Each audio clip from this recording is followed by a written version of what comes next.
Assalamualaikum warahmatullahi wabarakatuh. Perjalanan hidup kita memperlihatkan ada hal-hal yang bisa kita ubah, dan ada pula hal-hal yang meskipun kita telah berusaha tetapi tetap tidak bisa kita ubah. Orang yang sama sekali tidak bisa berhitung misalnya dapat mahir dan terampil mengolah angka dengan belajar matematika. Orang yang sakit dapat sembuh dengan berobat.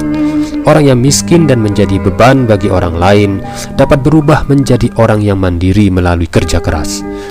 Tetapi, dapatkah kita menghidupkan kembali orang mati yang sudah menjadi tanah?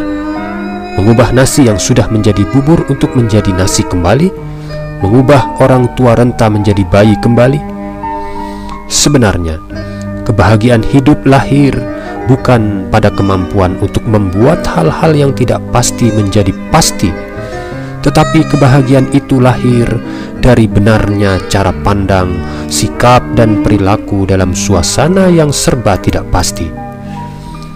Kegagalan atau keberhasilan adalah hal lumrah dalam hidup ini, tetapi berlebih-lebihan menyesali kegagalan dan larut dalam kesedihan justru merupakan satu bentuk kegagalan yang lebih besar lagi, yaitu gagal mengendalikan diri.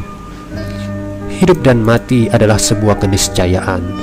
Sampai merasa hidup kita tidak berharga lagi dan ingin cepat mati, justru itulah bentuk kematian yang paling mengerikan, yaitu kematian harapan. Takdir adalah keniscayaan abadi, tetapi bahagia atau sengsara akibat suatu takdir adalah pilihan manusia sendiri. Manusialah yang memilih mau hidup dengan bahagia, berdamai bersama takdir, atau hidup sengsara dengan memusuhi takdir. Nabi SAW bersabda, luar biasa keadaan seorang mukmin, semua hal selalu baik untuk dirinya, dan ini hanya terjadi pada seorang mukmin. Apabila dalam kelapangan, niscaya ia bersyukur, hal itu menjadi kebaikan baginya.